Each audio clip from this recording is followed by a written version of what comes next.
Cordillera FM presenta Temas Profundos con Marcos Palomo. Noticias internacionales para todo el mundo. Camaradas, cuénteme, ¿cómo está su salud? ¿Cómo está el ambiente en Europa? ¿Cómo van marchando las cosas? Nos gustaría que nos hable de todo lo que usted entienda que es importante para la comunidad internacional y especialmente la dominicana. Que nos hable de la visita de Putin, Macri. No, de Putin a... de Putin a Corea. A Corea. Bueno, hay muchas noticias que se podrían hablar y obviamente la visita de Putin a Corea pues es un revulsivo muy importante, ya que habéis empezado por ahí, aunque el planteamiento mío era hoy contaros algo muy importante que no pudimos la semana pasada, que era qué es lo que está pasando en Europa, que es muy importante, porque va a tener mucha repercusión a nivel internacional. Pero ya que me has preguntado por el tema de la visita de Putin a Ucrania, lo que sí que quiero comentaros a Corea y Vietnam. ¿Perdón? A Corea y sí, Vietnam. A Corea del Norte. Sí, el encuentro de los dos. Bueno, pues eso lo único que viene es a refrendar fundamentalmente un acuerdo militar y un acuerdo de defensa muy importante que va a llevar un desarrollo muy táctico para Corea del Norte, puesto que Putin se ha comprometido a hacer más efectivos y más precisos todo lo que es el funcionamiento de sus misiles. Y por otro lado, el líder de Corea del Norte también se plantea la posibilidad de que en un caso remoto que fuese necesario puede contar con sus fuerzas armadas en la guerra de Ucrania, ¿no? Quiero decir que es una forma de meter miedo a Occidente, pero que no deja de ser un escaparate mediático y de marketing para establecer el poder de fuerzas que tienen ambos bloques, ¿no? Pero bueno, poco hay que decir que no se sepa, simplemente que queda de manifiesto que Rusia y Corea del Norte siguen la línea de colaboración militar para el cabreo monumental que han cogido pues todos los países de Occidente. Tiene mucho que ver con lo que está pasando en Europa, motivado, ya que estamos hablando de la guerra de Ucrania, motivado por la propuesta de paz que ha hecho Putin recientemente y que en Suiza pues se ha rechazado porque la consideraban de prepotencia absoluta, pero en cualquier caso lo que demuestra es la firmeza que Putin está teniendo en este momento, porque va ganando la guerra, y a ir ganando la guerra a Occidente, porque no es a Ucrania, es a Occidente, a quien la gana ha puesto encima de la mesa sus condiciones, ¿no? Que me imagino que ya las conocéis, pero que se centran fundamentalmente en la retirada real de las tropas, puesto que lo que en Rusia no quiere es una paz temporal, sino que lo que quiere es acabar con el conflicto, y lo que propone es la retirada total de las tropas de Ucrania de los lugares donde está trabajando, donde está atacando, y sobre todo lo que es el estatus de reconocimiento de Crimea, de Sebastopol, del Donbass, de Donetsk y de Zaporilla, ¿no? Así como de Gerson. Esto para Rusia es indiscutible, es innegociable, y está dispuesta a retirar sus tropas siempre y cuando las retire Ucrania, ¿no? Para Putin lo que piensa es que si Kiev ha hecho la siguiente consideración: si Kiev y Occidente rechazan esta propuesta de paz, está claro que las próximas propuestas de paz del futuro no van a estar en la misma dirección, porque lo que busca Rusia es la resolución completa del conflicto y no unos parches, ¿no? Es muy importante destacar que Rusia y Ucrania habían encontrado, y esto parece que se obvia, habían encontrado inicialmente un acuerdo para resolver el conflicto, pero fueron las políticas de Occidente las que la echaron atrás, ¿no? Es, por tanto, esta guerra una clarísima dependencia del mundo respecto de Occidente, ¿no? Se ha hablado mucho de que a nivel internacional Rusia fue empezó la guerra y tal, ¿no? Pero claro, según Putin dijo en la rueda de prensa que las repúblicas de Donetsk y Lugansk tenían derecho a declarar su independencia y por tanto el régimen de Kiev no lo aceptaba y desató una guerra contra esos territorios y por eso fue por lo que Rusia tuvo que tomar cartas en el asunto, ¿no? Además, me imagino que sabéis que todos los acuerdos de Minsk fueron incumplidos por Occidente y por tanto pues Rusia lo que hizo fue autodefenderse. Pero la gran novedad que hay en estas últimas horas pues es fundamentalmente los ataques de Rusia a instalaciones militares y a instalaciones de inteligencia y que Ucrania se siente incapaz de poder avanzar. De hecho, se ha enfadado directamente con Occidente porque Occidente, aunque le hablan de que le van a dar mucho dinero, no le están dando armas. Ha intentado una visita a Estados Unidos que le ha sido rechazada y ahora mismo pues se encuentran en una situación de que o se rinden o llegan a un acuerdo o desde luego algo pasará ahí, ¿no? Bien. Marcos, hubo un acontecimiento reciente y fueron las elecciones europeas. Sería bueno, si está dentro de tus posibilidades, que nos hable un poco de la Unión Europea, cómo funciona la Unión Europea y en el marco de ese funcionamiento de la Unión Europea, ¿qué importancia tienen las recién finalizadas elecciones? Háblanos de eso si está a tu alcance, por favor, camarada. Sí, pues mira, lo que es importante desde un punto de vista de resumir qué es lo que la Unión Europea es en este momento, justo en este momento, pues es una gran mentira.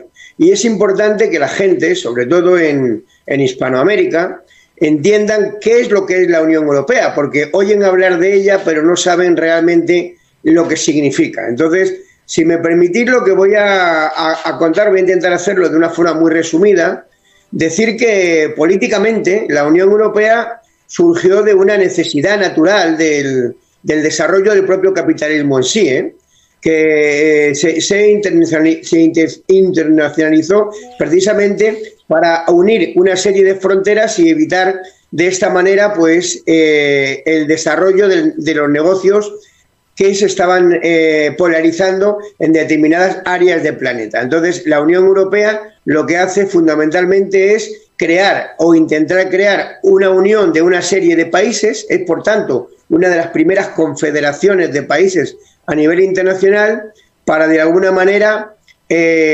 conseguir desarrollarse económicamente y de esta manera, después de que acabó la Segunda Guerra Mundial, suavizar los posibles enfrentamientos y futuras guerras que pudiese haber entre los países de la propia América, ¿no? Pero en la actualidad la Unión Europea se ha convertido en una ausencia de libertades, de derechos sociales y civiles y laborales a todos los niveles, ¿no? Para la mayoría de los europeos.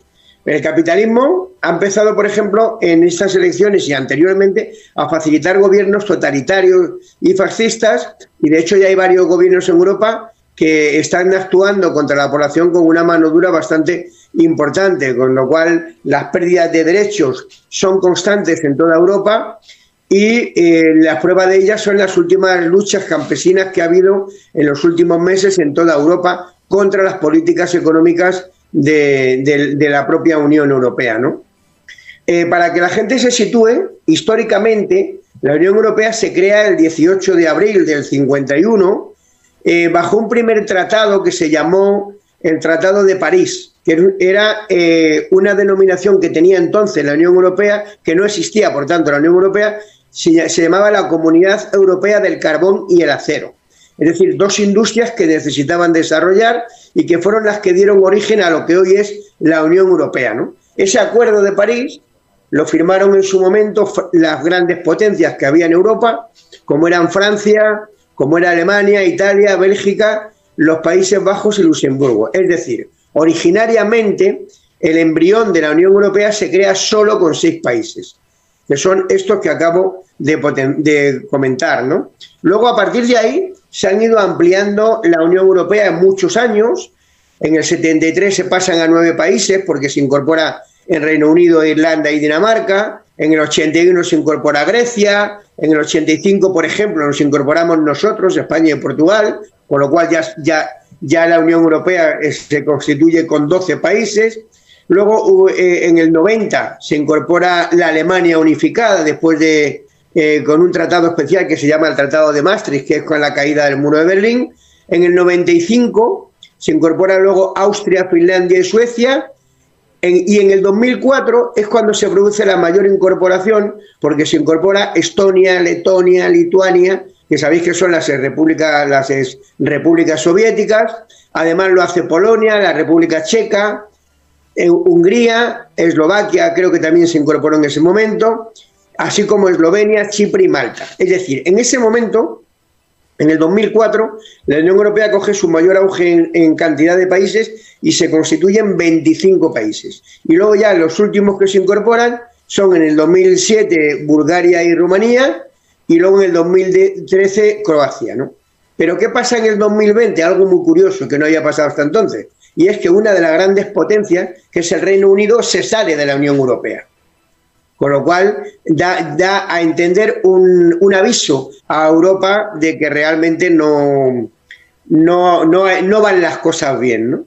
También es importante que en este momento hay una serie de países que han pedido el ingreso, como Albania, Bosnia-Herzegovina, Georgia, Macedonia del Norte, Moldavia, Montenegro, Serbia, Turquía y la propia Ucrania, que la tienen un poco paralizada. Si eso se produjese, la Unión Europea se acabaría constituyendo en 38 países. Sería la mayor federación de países del mundo para un objetivo común, en teoría económico, pero que en la práctica no lo están, ¿no?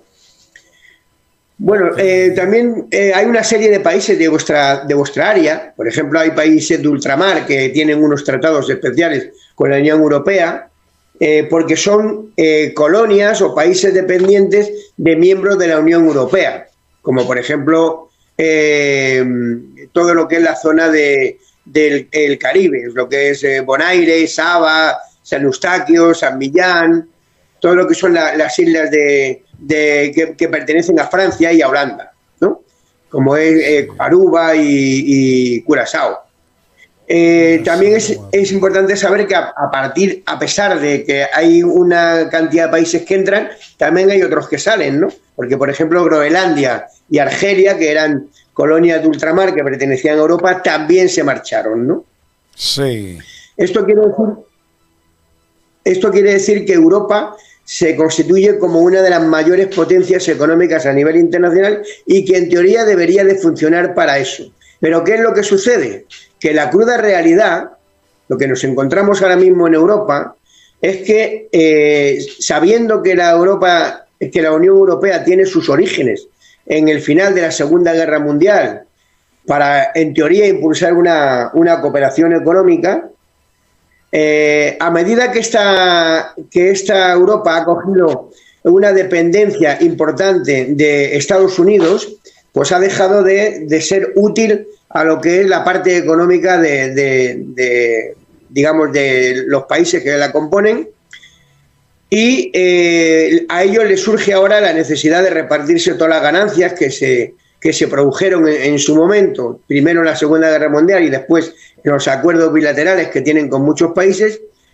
Pero a lo largo de la historia la Comunidad Económica Europea no ha dejado de tener injerencias directas de los Estados Unidos, y eso lo vemos ahora en la guerra de Ucrania, donde Estados Unidos la ha acorralado de tal manera que ha hecho aumentar todos los presupuestos de todos los países, incluidos el nuestro, el de España, en unos porcentajes que nunca se había pensado para defenderse de una supuesta agresión rusa. ¿Cuál es el auténtico beneficiado de todo esto? Estados Unidos. Estados Unidos les está vendiendo armamento a toda Europa, les ha obligado a tener una dependencia súper importante de ellos, ¿no? En la actualidad, desde mi punto de vista, hablar de la Unión Europea, para que la gente sepa lo que es la Unión Europea, es hablar de un gigantesco mercado laboral que está en precariedad. donde existe una compraventa de mercancías y de enseres de todo el mundo, en competencia con las potencias importantes como son Estados Unidos y China. Es decir, se compite contra ellos dos y lo que se ha convertido es simplemente en un intercambio de materias primas, pero no en un apoyo fundamental a los derechos de los trabajadores ni de la población en sí. Hablar hoy de Europa, por ejemplo, supone hablar de guerra en vez de paz, hablar de ventas de armas, de injerencias externas y de colonización económica a países de otros continentes, como son los continentes americanos, africanos y asiáticos. Es hablar, por ejemplo, de la explotación, de salarios de miseria que tienen la mayor parte de los países europeos, de empeoramiento de las condiciones de vida de millones de ciudadanos que hay en Europa. Es, por ejemplo, hablar del maltrato del campo, del abandono de las cosechas y de las ganaderías en muchos países, sobre todo en España, hablar de contaminación intencionada, del incendio de bosques con intereses comerciales, de la comercialización de las aguas, de los ríos, de los mares, de los lagos. Es decir, es hablar de países ricos contra países pobres. Y, por tanto, esto beneficia directamente el desarrollo de la extrema derecha a nivel internacional. Por eso el fascismo está creciendo y se está desarrollando descaradamente en Europa, que es donde las mayores desigualdades económicas se están produciendo entre países ricos y países pobres. En Europa, digamos que ahora mismo nos encontramos con una disyuntiva, que es lo que ha dado origen a las elecciones estas, o por lo menos a los resultados de estas elecciones, en la cual los pueblos de Europa no están siendo bien tratados y están siendo malogrados, ¿no? Esto ha motivado a que en las elecciones la extrema derecha haya tenido un incremento importantísimo, porque luego dentro de Europa hay grupos de partidos políticos, de grupos parlamentarios de distintas ideologías que lo componen los partidos políticos de todos los países, ¿no? A duras penas se ha conseguido en estas últimas elecciones que aquellos países que defienden la continuidad de Europa hayan ganado. Es decir, apenas han ganado con el 54%. Es decir, hay un euroescepticismo muy importante en todo lo que es Europa en sí, motivado por dos vías, por la vía de la extrema derecha y por la vía de la izquierda radical, o por lo menos de la izquierda. Una pregunta, Marcos. Dime. Una pregunta. Entonces, se ha dicho que probablemente Emmanuel Macron se vea obligado a renunciar de la presidencia de Francia, pero por otra parte, también se dice que hablar de una renuncia de Macron a la presidencia simplemente podría ser un ardid, una táctica sucia de Macron para luego retornar al poder alegando que no cumplió su mandato.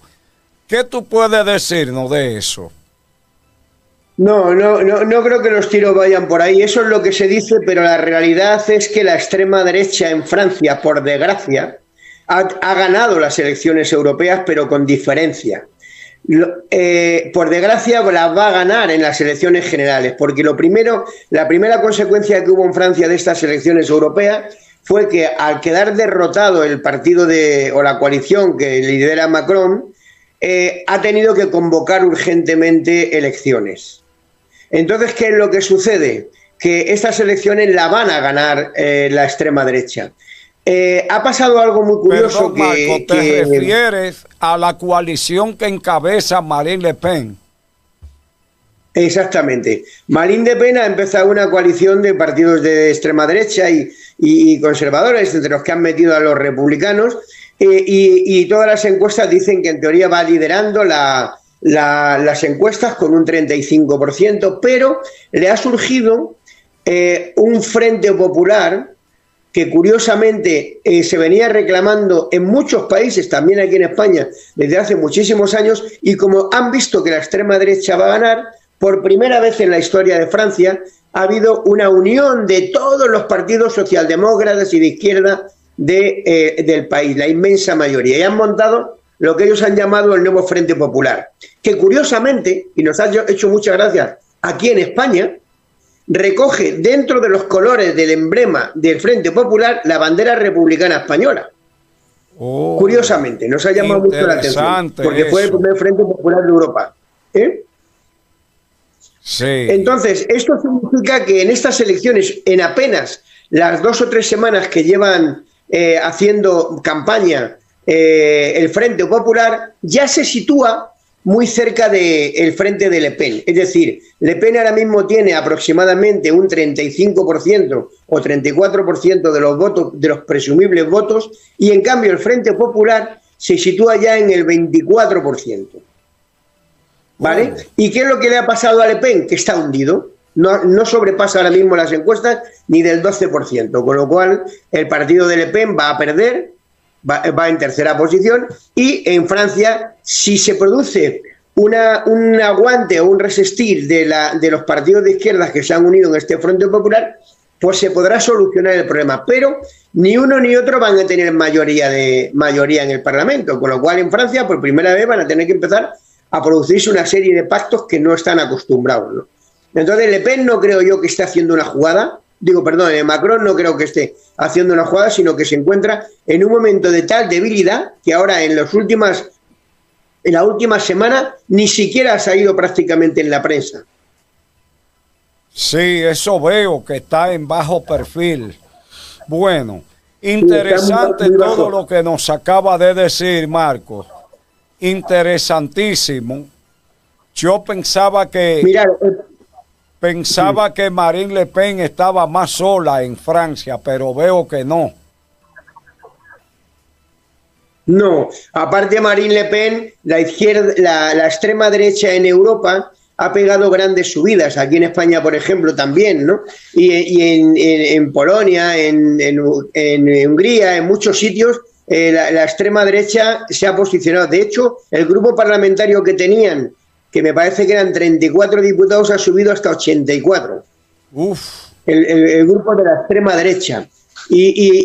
Pero por suerte, las alianzas que se producen dentro de los partidos socialistas y de los socialdemócratas han permitido que en el Parlamento Europeo todavía haya mayoría social o mayoría democrática frente a las políticas que haría la extrema derecha, ¿no? Y curiosamente, además, dentro de todo ese grupo de partidos socialistas o socialdemócratas que hay en el Parlamento, el que ha salido mejor parado de todos es el español.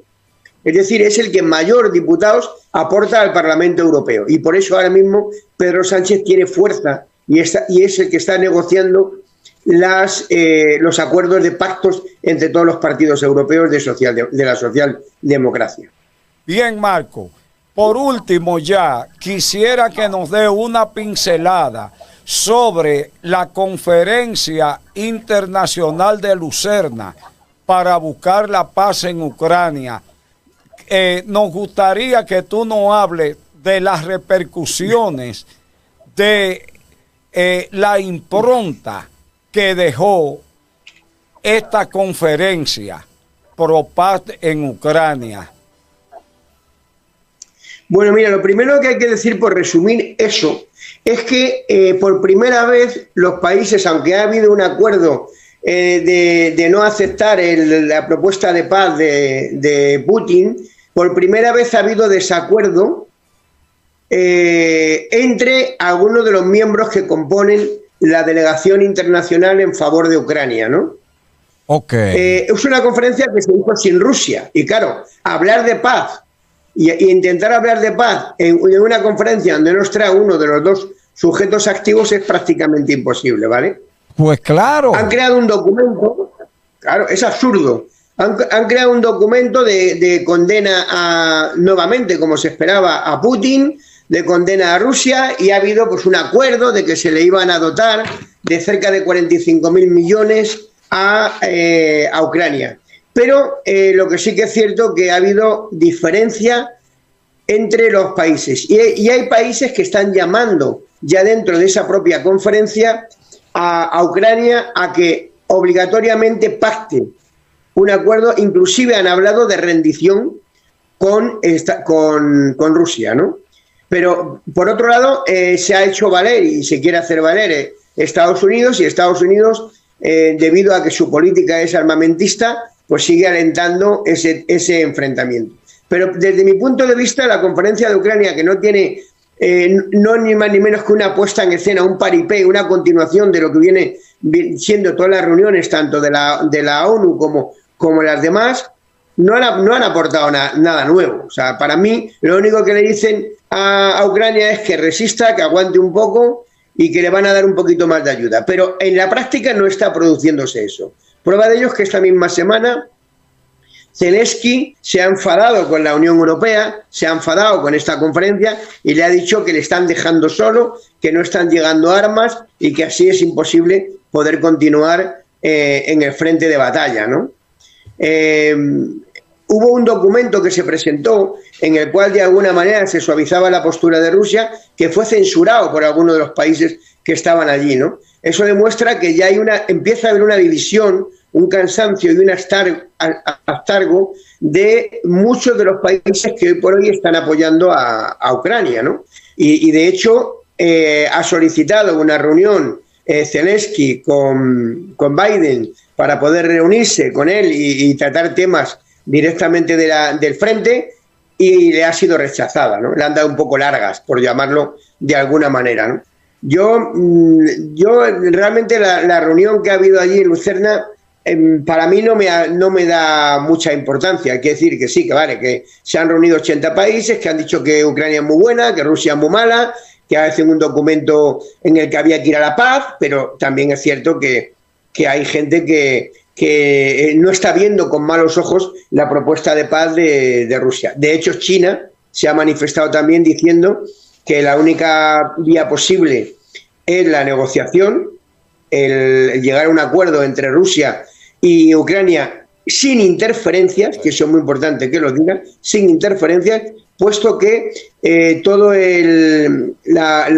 los ruidos de posible guerra nuclear sería una catástrofe según China también, ¿no? No sé qué pensáis vosotros sobre esa conferencia, o si estáis de acuerdo o no, pero por ahí van los tiros. No, para mí, Marco, yo estoy 100% de acuerdo contigo. Lamentablemente, esa conferencia de Lucerna no sembró, desde mi punto de vista, ninguna impronta. Absolutamente. La única impronta, lo único interesante que salió de esa conferencia es ver, que el grupo de países que participó en dicha conferencia no está de acuerdo. Es la única novedad, ver que hay división entre ellos mismos. Camarada, pero con una condición muy grave, y es que es la primera vez desde que se reúnen los países para hablar de Ucrania que no consensúan un documento. No salió ningún documento firmado. Exacto, para ponerle la cereza al pastel. Claro. Y ahora Zelensky está pidiendo, por favor, consensuar un documento de ayuda, pero no se ha firmado ni se va a firmar.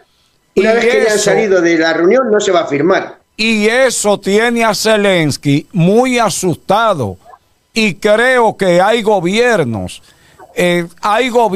dentro de la misma Unión Europea que el caso de Ucrania ya los cansa.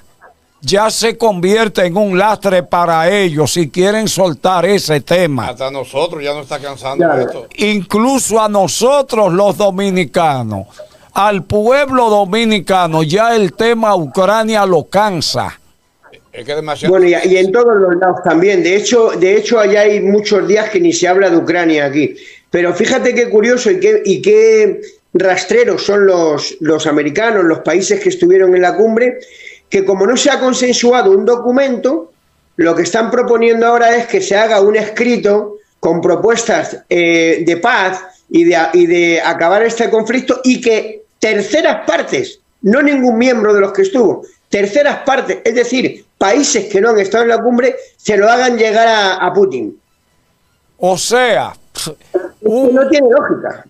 Una cuestión que no tiene ni pie ni cabeza, ni va para ningún lado. Es una propuesta vaga, inicua. Claro, ellos argumentan que dicen, es que si lo presentamos nosotros, Putin va a decir que no. Si se lo presentan otros países que son de alguna manera amigos de Rusia, podría decir que sí. Cuando Rusia ha dejado muy claro cuáles son sus normas y cuáles son sus propuestas para la paz. Y que la paz se pueda acabar de mañana mismo si se quiere. Lo único que tiene que hacer, o principalmente lo que tiene que hacer Ucrania, es reconocer las provincias que hoy ya forman parte de la Federación Rusa. Eso es lo que tienen que hacer. Eso es lo que ellos tienen que hacer, entrar a la mesa de negociaciones y que se dividan el pastel, porque es que no van a estar de acuerdo 100% ninguno de los dos. Así es que yo creo que esto va para largo ya, para 2 años ya. Pasó de los 2 años. Ya pasó de 2 años. Durará un poquito más, Y todavía está como empezaron, con más problemas solamente. Claro que sí. Bueno, camarada, usted sabe que se le quiere mucho. Sus intervenciones para nosotros son bien importantes. Lo habíamos extrañado, el público nos había preguntado por usted. Hoy lo tenemos. Como dijo la señora, me preguntaba, ¿y ese es el compadre? Ese es el compadre que está ahí. Yo lo agradezco, pero yo coincide una cosa muy concreta, y es que el horario del programa es un domingo. Las actividades políticas en España se hacen fundamentalmente los fines de semana. Yo en estos días he tenido reunión del comité ejecutivo del partido, manifestaciones en contra de la monarquía, una serie de actividades políticas que obviamente requieren de mi presencia, ¿no? ¿Qué más quisiera yo poder estar cada día con vosotros? Y lo intentaré como hoy, que hoy tenía un compromiso, lo sabe Palmer, el camarada Palmer, sí, y he retrasado todo eso para poder salir en antena. Dígame si usted escuchó la intervención que hubo antes por teléfono que tuvimos de la pesca. Sí, escuché parte de la intervención, y hay algo muy importante que yo quisiera aportar de todo eso. No la escuché entera, pero en mis viajes y en mi presencia en República Dominicana, que como bien sabéis la conozco de arriba abajo y de izquierda a derecha, he encontrado una carencia absoluta e ilógica de que en República Dominicana no tenga ya una flota pesquera. Es decir, tenéis un país con más de 120 especies marinas. Tenéis un país rico que se está llevando todos los réditos desde Puerto Rico hasta China, la parte de arriba, y a cambio de unas migajas de comisión de lo que sacan de ahí. Cuando República Dominicana debería de trabajar para desarrollar su propia flota pesquera, sus puertos pesqueros, llevar y dotar a los pescadores, que veo que hay asociaciones importantes, de barcos, de financiación para crear barcos importantes. Y ahí España es un país amigo y hermano que tiene una gran flota pesquera, una experiencia de siglos y de años en lo que es la pesca marina, y podría de alguna manera ayudar al país a poder a sacar rentabilidad y evitar que esos millones y miles de peces que se mueren, como han encontrado, por cuestiones de mal uso de las industrias. Malas prácticas. Malas prácticas pesqueras. Porque esas pesqueras no son organizadas, parece lo que lo hacen son artesanales. O sea, que lo hacen individualmente y no lo hacen con un propósito industrial. Yo estuve en Puerto Plata y vi pescar a los pescadores de Puerto Plata y me di cuenta, bueno, pues que son barcos pequeñitos, que les faltan herramientas y claro, cuando uno conoce cómo funciona un barco pesquero aquí en España y ve los barcos pesqueros que tenéis ahí, pues dice, pero ¿cómo es posible que teniendo todo costa, que teniendo miles de toneladas de peces alrededor de vuestras costas, se estén beneficiando terceros países en vez de beneficiarse el propio país? Ahí hay que trabajar una industria pesquera. Te doy una información, Marcos. Oye, a República Dominicana con frecuencia llegan buques surcoreanos y japoneses a pescar en horas de la noche a las aguas territoriales dominicanas. Oye, buques japoneses, surcoreanos, a pescar incluso pescado de altísimo valor, como por ejemplo el atún. Los atunes que llegan a las aguas territoriales dominicanas, mayormente los capturan las flotas pesqueras de Japón y de Sur Corea. No sé si tú sabías eso. Aprovechando, sí, perdón. Que sí, pero no solamente lo sabía de Sur Corea, que también están llegando barcos chinos a pescar ahí. También, para que lo sepáis. Últimamente están llegando barcos chinos, pero escucha esto. Oye algo que yo te voy a decir que lo supe de manera confidencial. Aquí en República Dominicana teníamos un ingeniero que residente aquí en Dominicana, un ingeniero español. Ese ingeniero español era especialista, tenía como 4 especialidades en oceanografía. Y ese señor le planteó al doctor Joaquín Balaguer, te estoy hablando del año 1995, le planteó al doctor Joaquín Balaguer la posibilidad de firmar un acuerdo con España para que España ayudara a asesorar a la República Dominicana para dotarse de una flota pesquera, una flota auténtica. ¿Y sabe qué? Ese ingeniero me manifestó él a mí que cuando llegaron los técnicos españoles, la sugerencia que hicieron fue que en República Dominicana no era factible la pesca a gran escala usando una gran flota. ¿Por qué no era factible? Supuestamente porque el manto marino de la República Dominicana era de origen coralino y que al lanzar las redes, esas redes podían quedar atrapadas en los bancos de coral y deteriorarse, y que por eso la pesca a gran escala no era factible. Sin embargo, después nos dimos cuenta de que esa no era la realidad, sino de que también habían intereses de grandes corporaciones españolas que chocaban con el interés de República Dominicana por crear y desarrollar su propia flota pesquera. Habían intereses españoles y de otros países en contra de que este país desarrollara esa flota pesquera. Esa información te la doy porque me enteré de ella de manera confidencial y de primera mano.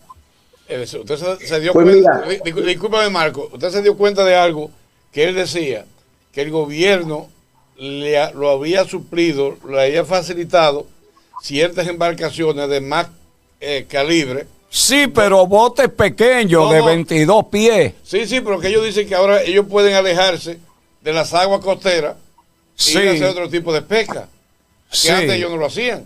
Antes no lo hacían, pero todavía es muy cerca. Eso sigue siendo pesca artesanal. Sí. Os voy a contar algo que quizás no sabéis. Yo no sé si algún día te lo he comentado a ti. Sabéis que yo en República Dominicana pues he trabajado con la presentación de proyectos al gobierno. Uno de ellos era el tema de la Cordillera Vive, como bien sabéis, etcétera, etcétera, ¿no? Sí.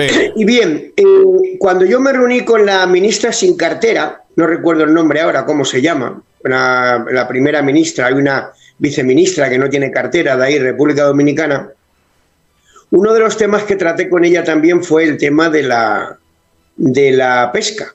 Porque yo, una de las cosas que me llamó más la atención cuando vine aquí, fundamentalmente fue la ausencia de flota pesquera, ¿no?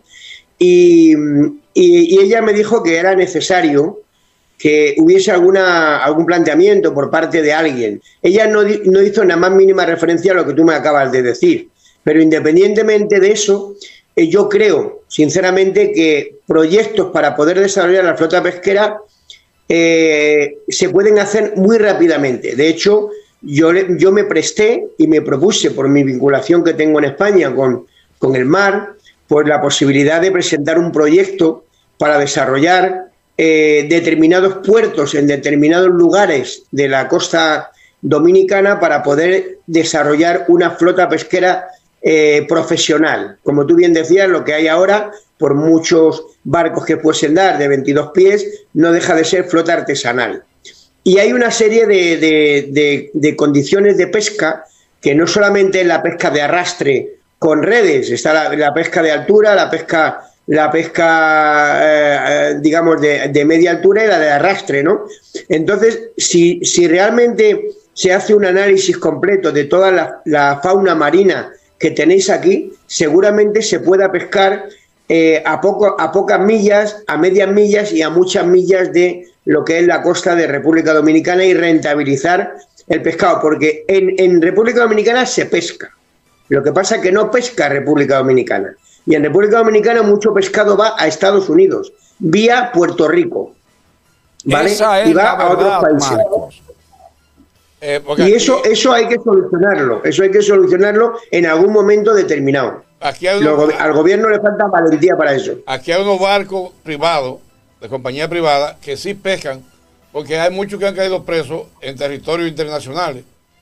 O sea que aquí se está pescando, no como estos que son cooperativas, que él me dice que solamente la parte de Buen Hombre tiene 62 miembros. O sea, 67, sí. Miembros. O sea, en un pueblo pequeño, con esa cantidad de miembros, se supone en el país completo, ¿cuánto? No, pero están también las asociaciones de Miche, de Samaná, de Sánchez. Pero le estoy diciendo solamente en la comunidad de Buen Hombre. La Asociación de Pescadores de Juancho, de Enriquillo, de Pedernales. Aquí hay una gran cantidad de personas que viven exclusivamente de la pesca, pero es una pesca artesanal de baja rentabilidad. Pero también hay otra cosa, Marco. Una flota pesquera. Hay que formar a los pescadores en pesca profesional, en altura. Exactamente, en altura. Pero que no hay recursos para una embarcación de profundidades. Pero se necesita una flota pesquera completa y una formación del personal, que luego vendría mucha gente que no son pescadores. Cuando vean que es un sector de desarrollo, aquí se meterían a pescadores mucha gente que ahora no lo son. Exactamente, Marcos. Pero entonces, atiéndeme algo. Nosotros hablamos de la pesca en el litoral costero dominicano, sí, pero cuando tengamos una flota, también esa flota puede pescar en aguas internacionales. Como hace la española, efectivamente. ¿Por qué? Porque yo mismo, personalmente, he visto barcos españoles que pescan en el Pacífico. Pero ya con permiso. Claro, en aguas internacionales, cerca de las Islas Célebes, o sea, del archipiélago de la Sonda, allá en el Pacífico Norte. En el Pacífico Sur he visto o he tenido conocimiento de barcos, no solo de barcos, sino de verdaderas flotas pesqueras españolas que pescan en el Pacífico Sur. Es decir, como le digo, en aguas abiertas, más próximo a las costas de las Islas de Pascua que a cualquier otra parte. Por ahí he visto que pescan barcos españoles, barcos noruegos, incluso. Pescan en todo el mundo. Los barcos españoles pescan en todos los océanos del mundo. Pero mirar una cosa para concretar y finalizar este debate, hay una cosa muy importante que la gente se tendría que preguntar. Y es una consulta que yo le hago a los oyentes y hago a todo el mundo. ¿Quién come habitualmente cada semana pescado en República Dominicana? Muy poco. Nadie. Nadie. Es decir, yo que como cuando voy allí en todos los lados, prácticamente no veo pescado. Y veo pescado, muy poca oferta de pescado. Cuando resulta que tenéis una flota marina con más de, no sé si son 250 o 300 y pico especies distintas. Eso el gobierno lo tenía que tener previsto, porque la Constitución internacional de Naciones Unidas dice que todos los gobiernos deben de proporcionar una alimentación equilibrada y justa a sus ciudadanos. Que no está en la dieta nuestra, no lo proporciona. Claro, no está en vuestra dieta, eso hay que meterlo en la dieta. Y por tanto hay que trabajar en el desarrollo de una política pesquera que no tiene el gobierno dominicano. Marcos, ¿sabe lo que sucede? Que la canasta básica familiar, el precio que dan para la canasta básica y le adhiere el pescado, aumenta. Va a aumentar un 100%. Porque aquí el pescado es caro, pero Marco, yo te quería hablar y te lo voy a referir ahora, antes que se me olvide, pero también España podría asesorar a la República Dominicana en la producción pesquera en estanques, es decir, en estanques marinos. No tiene que ser en aguas abiertas. Por ejemplo, aquí tuvimos un ensayo de producción de camarones en Asua. La producción de camarones con asesoría del gobierno de Japón. Aquí tuvimos, no sé si está todavía, los japoneses y los chinos, un gran criadero de camarones en aguas marinas, aquí en Asua.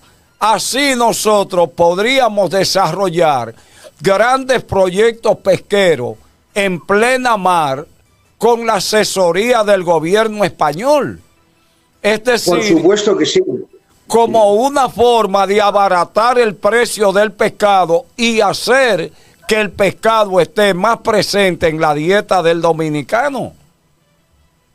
Pero si es que es tan fácil que el gobierno dominicano, que se lleva muy bien con el gobierno español y que hay una vinculación de hermandad tremenda, le pida ayuda al gobierno español y le diga, oiga, mire usted, queremos desarrollar nuestra política marina, nuestra política pesquera, échennos una mano. Y por supuesto que el gobierno español echaría una mano como lo ha echado con otros países. Lo que pasa es que no hay interés por parte del gobierno.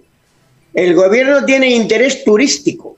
El desarrollo de República Dominicana pasa por el turismo, según el gobierno actual. Y de acuerdo que en otras muchas áreas, pero el pesquero brilla por su ausencia. Y yo he notado cuando he estado allí, porque he ido a zonas marinas, la ausencia de pescado y la dificultad realmente de la población normal, la población llana de Santo Domingo, por ejemplo, de acceder al pescado. Y de hecho en la dieta de los hogares no está el pescado. Está la bandera nacional, pero no está el pescado. ¿Cree, Marco, algo que le había preguntado al señor Villanueva, que tiene tremenda disertación, o sea, que es una tremenda persona con la seguridad que habla, del pescado cotorra? Y él nos dice que lo importan aquí al país. O sea, sí, y lo tenéis ahí, y lo estáis importando. O sea, y así mismo sucedería con muchas cosas. O sea, que al gobierno no le importa lo que sucediera, la escasez, porque igual se importa de otros países. Entonces, eso claro, pero porque son comercios, son intereses de comercios, por eso al país le interesa más exportar pescado, porque llegan a acuerdos con la exportación de otros productos de aquí que desarrollar vuestra propia flota, ¿no?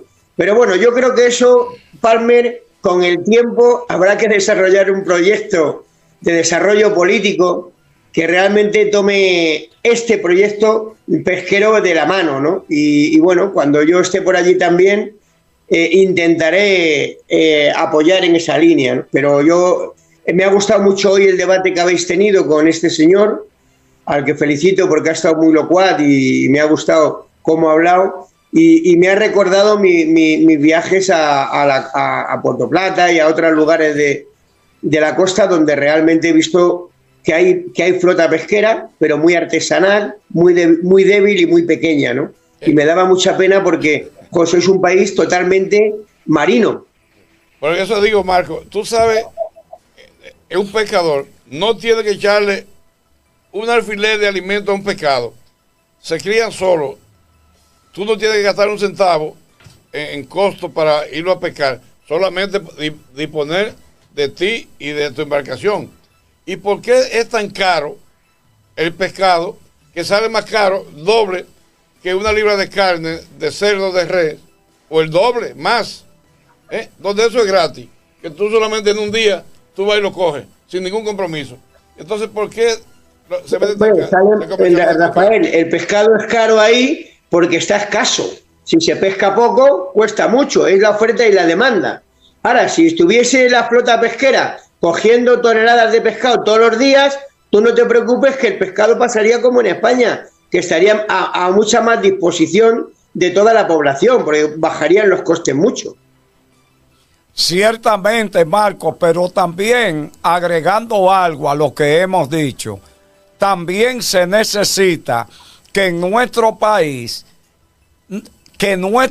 se asesore de países como España para crear una industria de conserva del pescado.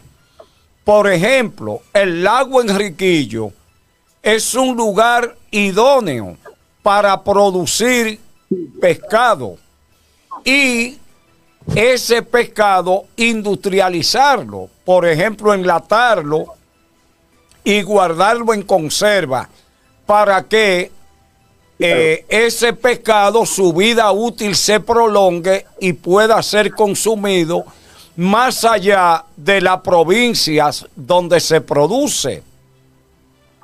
Claro. Lo que pasa que ahí es la pescadilla que se muerde la cola, porque para que las industrias españolas puedan venir a sentarse aquí para poder hacer este tipo de trabajo, realmente hace falta pescado. Es decir, lo prioritario es desarrollar la flota pesquera, hacer un plan general que va unido, por un lado, el desarrollo de la flota y por otro lado, la manipulación de lo que es el pescado que se coja. Es decir, porque no puede ir una cosa sin la otra. Darle valor agregado a esa producción. Claro. Sí. Efectivamente. Y luego trabajar en los medios de transporte, porque tú coges pescado en Puerto Plata y para llegarlo, yo que sé, a Neiva, pues por ejemplo, necesita un periodo de tiempo. Necesita una serie de contenedores, de camiones especializados, frigoríficos, etcétera, etcétera. Es decir, la industria del pescado no solamente consiste en ir a sacar el pescado, sino consiste en sacar el pescado y ponerlo en la mesa del cliente, con todos los pasos intermedios que eso que lleva, desde la conservación, el transporte, la manipulación, etcétera, etcétera. Hay que industrializar la recogida del pescado. Sí. Marco, yo por ejemplo soy un consumidor de una sardina española, la Cabo de Peña, en aceite de oliva.